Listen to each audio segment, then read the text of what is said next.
Et heureusement, sinon Tu vas avoir du mal à si trier. t'étais pas bavard, ça serait compliqué. Donc ça, c'est la page Est-ce jeunesse. que, est-ce que, euh,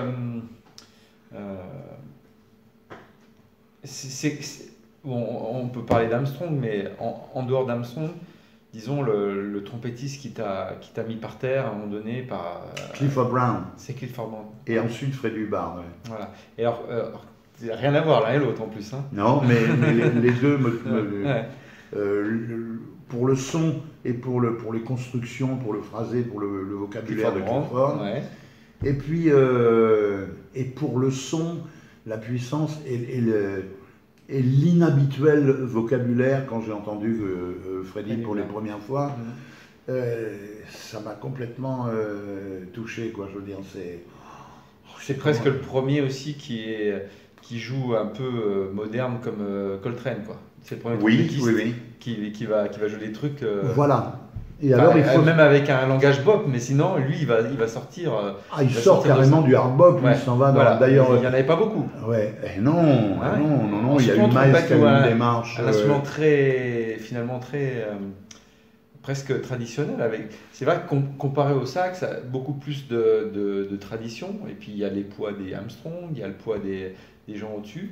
Et on sent que c'est un instrument qui a eu. King Oliver au début, j'imagine des mecs comme ça, Armstrong. Voilà, il y avait un vrai.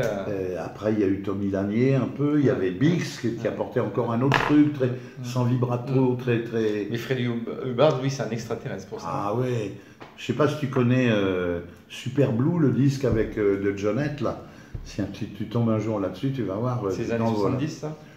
Oh, ça doit être par là. Ouais. Je saurais plus situer vraiment. C'est con, je l'ai pas parce que j'avais des extraits, c'est dommage. Mais bon, ça t'es plus vieux, mais donc ça veut dire que là déjà tu me parles d'une démarche très musicienne, c'est-à-dire là on est quand tu écoutes Clifford Brown. Alors ça c'est plus tard, ça c'est 64.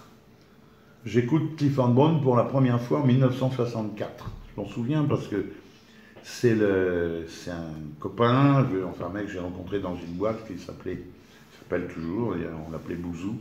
Il s'appelle Pellier, c'est le père de Nicolas, je ne sais pas si tu connais Nicolas Pellier, le guitariste, qui est bien connu. Pellier était trompettiste aussi, on discute. Et à Paris, comme alors bon, je saute de Chillon à Paris. Oui, non, mais on reviendra dans le chronologique, t'inquiète, on parle un peu de trompette. Je suis le fil.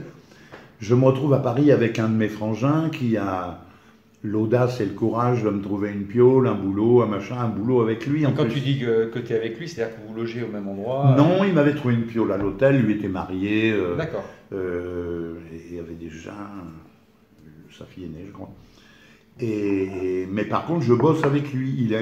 Il installe des ascenseurs dans des cages d'escalier vides et tout ça, et c'est un boulot de titan. Et on est deux. L'équipe, c'est lui, le chef, et moi, le compagnon. Alors ça commence très très bien, machin, tout ça, je suis présent, puis de moins en moins présent parce que je me trouve happé par les boîtes de jazz, je passe mes nuits dans des bistrots où ça joue. À écouter, oui, souvent à l'extérieur. Et là c'était où? C'était du côté de la Huchette? Paris, le 5e arrondissement, entre la Huchette et la Mouffe. Voilà, on est de ce côté-là. Oui, tout ce côté-là, on est rive gauche, oui. Rive gauche, quartier latin. Et il y en avait des petits cabarets. Alors la première fois que tu rentres dans un club de jazz, c'était quand, tu te souviens? Alors la première fois que je rentre vraiment dans un club de jazz, j'avais toujours une trompette à la main parce que je reviens un peu en arrière quand j'arrive à Paris progressivement. C'était l'époque des pique-niques, tu te rappelles des pique-niques? Oui.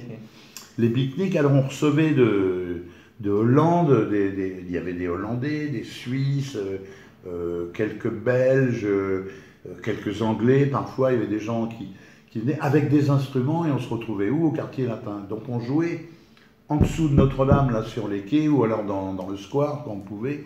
C'est des réunions comme ça, ponctuelles, toi, qui se... Mais comment ça se fait? Pourquoi tu dis on recevait? C'est qui le on?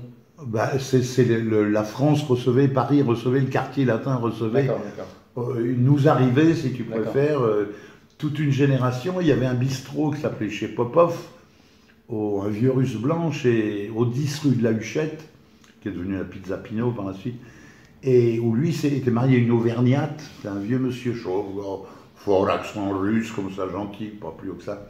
Ils avaient une fille, vieille fille, et tout ça. Ils tenaient ce bistrot, qui était un petit gourbi où tu pouvais dormir comme ça sur la table, tu prenais un café, et dehors, il avait fait des casiers, enfin couverts, tu vois, mais, où les beatniks mettaient les sacs à dos, leurs fringues. Et il y avait un jukebox où tu mettais une pièce de 100 sous en alu, puis tu allais dedans mettre ton disque toi-même à la main, et le bras du truc, tu passais, il y avait des trous pour les mains, tu vois, dans les vitres, les jukebox, Ah oui. oui, qui n'étaient pas automatiques encore. Chez Popov, tu payais un petit ballon de rouge 20 balles, 20 centimes. Un café 20 centimes, pareil, tu vois, je veux dire. Donc tu pouvais rester des heures au chaud, près du poêle, le truc, c'est vraiment un vieux bistrot pourri rue de la Huchette, comme c'était au début, ce quartier. Et donc là, on se retrouvait, et puis dès qu'il faisait beau, machin, l'été, on allait jouer dehors, puis on foutait des fois le chapeau, et puis on était plein de ronds, on bouffait dans les restaurants. Les gens donnaient volontiers une pièce à des musiciens qui jouaient dehors, tu vois. Bon, donc pendant 4-5 ans, j'ai vécu comme ça, mais bon, ça nourrissait pas son âme. Étant plombier et ayant appris à travailler, qu'est-ce que je faisais? Alors les pioles dans Paris, les pioles de Bonne, les machins, les mines, tout. Mais là, tu bossais plus avec ton frangin, là, déjà. J'avais quitté mon frère un jour, on m'a dit tu veux pas démissionner, j'ai vraiment besoin de quelqu'un. Il était sympa avec toi alors. Adorable, tu peux savoir ce qu'il a supporté. J'arrivais avec une espèce de, il me dit t'étais arrivé avec une espèce de smoking, une écharpe, un truc. T'arrivais, tu venais, t'avais pas dormi, t'es 11h du matin. Et il m'a dit, il m'a rappelé ça un jour, j'ai oublié. Il m'a dit, je t'ai pas demandé, tu veux pas démissionner? Je dis, ouais, je comprends, attends, excuse-moi, je suis vraiment désolé. Et donc j'ai démissionné, il a pris un autre mec, puis moi, ça y est, ça a été. Je me suis démerdé, quoi. Je trouvais des petits boulots. À l'époque, tu allais faire les halles. Une nuit, tu avais 50 balles, tu vois. Un restaurant, c'était 5 francs. 5 francs, 50. Tu faisais les halles, tu faisais quoi? Ouais. Ben, j'allais charroyer des cajots, tu sais, les petits emplois qu'il y avait aux halles pour les étudiants, là. J'ai fait ça, j'ai été bibliothécaire, magasinier chez, comment il s'appelle, Gibert, dans la rue Saint-Sauveur, là, tu sais, bon, voilà. Qu'est-ce que j'ai fait encore? Je sais pas, j'ai mis le boulot. Et j'allais voir les concierges, je dis, si vous avez des gens qui n'ont pas trop de ronds, moi je peux vous réparer un chauffe-eau, un robinet, un truc bricolé, et je prends pas cher. C'était le début de SOS, serrurier SOS. Ils prenaient 180 balles de déplacement, rien de déplacement. Et à l'époque, 180 balles, moi je payais 120 balles de loyer, tu vois. C'était énorme. Donc globalement, avec tes petites rues à droite à gauche, tu assurais ton loyer, je vivais et puis tu faisais ton tranquille, j'avais toujours le soir, la nuit. Voilà.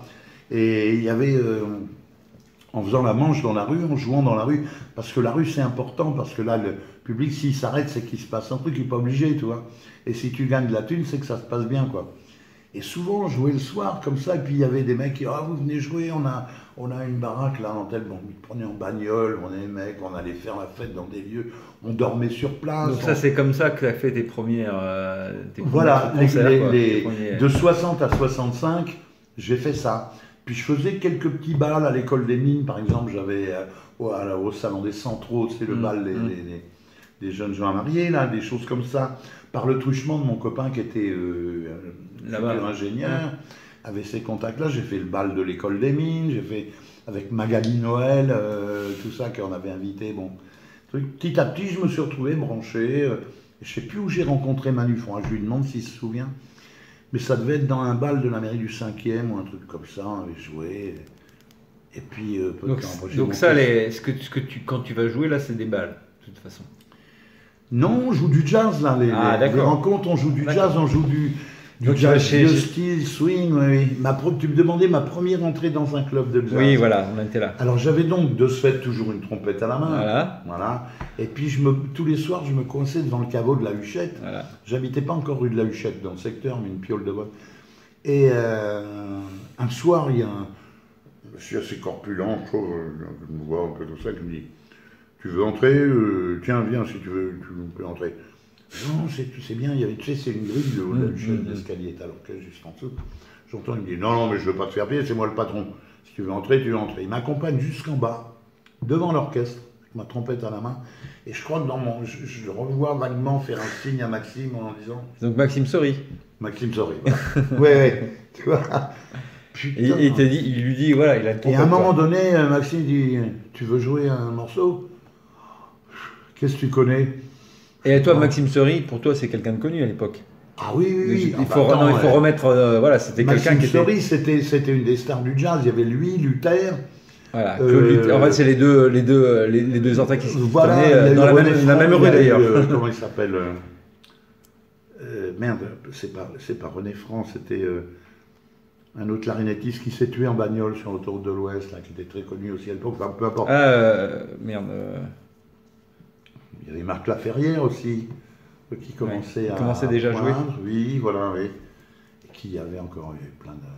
Mais bon, donc Maxime Story, bref, en tout cas, c'est... Voilà. Et donc là, à ce moment-là, il te demande si tu veux venir. Ouais, je suis allé faire un bœuf avec eux, et puis ça c'était quand 64-5, pareil, je pense que c'est là que... Et donc là, tu montes sur scène, et tu joues. Bah oui, voilà. Tu te souviens ce que tu as joué? Non, mais non.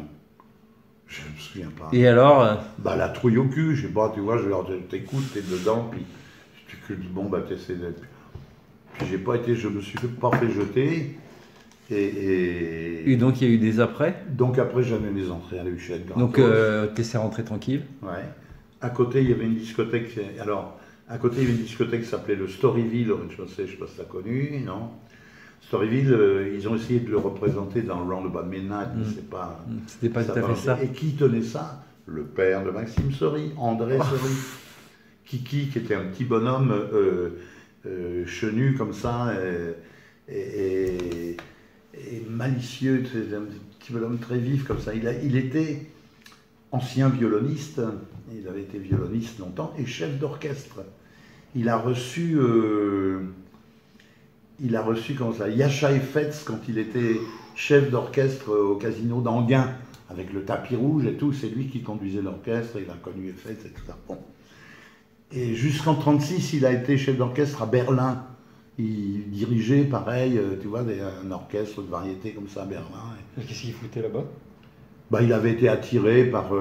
tu sais, Berlin, ça a été une des capitales culturelles au plan cinématographique. Et au point de vue musique, il y avait quand même des avancées certaines, puisqu'il y avait les comédiennes harmonistes, là, tu sais, ce célèbre groupe vocal. Il y avait quand même l'Otelenia, il y avait quand même tout... Kurt Weill, qui était quand même le théâtre de Brecht, tout ça, c'était vachement attractif. Et puis c'était il est parti peut-être dans les années 30, je sais pas, il est peut-être resté 3 ans, puis là il a sorti un peu le vent en 36, il s'est tiré, quoi. Mais il est revenu en France, et il était violoniste d'orchestre. Alors à l'époque... C'était un bon violoniste. Ah oui, c'est un excellent violoniste, le père de Maxime. Classique variété. Ouais, donc tu vois. De toute façon, à l'époque, classique variété, il n'y avait pas de... C'était mêlé, quoi, je veux dire, on n'avait pas encore vraiment l'influence du jazz, quoi. C'est un peu à partir de traîner, là, c'est fin des années 40, quoi. Mais oui, les orchestres ballroom avec les cornets. Et donc, alors qu'est-ce que vous alliez faire dans ce C'est une discothèque, et le père de Maxime Story, c'était comme un papa pour nous, tu vois. Ce qui fait donc quand t'es arrivé là-bas, c'était chez toi. Salut Kiki, t'as pas vu un tel? Toi, c'était un peu la boîte. Tiens, il m'a laissé un mot pour toi. Tiens. Ah, il est au petit pont, il t'attend. C'est un mec aussi qui était très... adorable, tu peux pas savoir. Ça a été pour moi un ami précieux et cher, quoi. Kiki Story, on s'est vu pendant très longtemps. Donc pour toi, c'était le centre du monde, entre la Huchette et le truc à côté. Et en face, il y avait le chat qui pêche. Oh. Juste en face, la Huchette, avant les scouts de France au coin, là. Et pareil, tu avais le ventilo, là, qui était juste sur la scène, qui était l'extracteur, tu vois. C'est qui est-ce qui jouait au Chat qui pêche? C'était quoi? C'était plutôt comme programmation, plutôt de la chanson, des chansonniers? Ah non, c'était du jazz immédiatement, oui. La patronne, c'était Madame Ricard.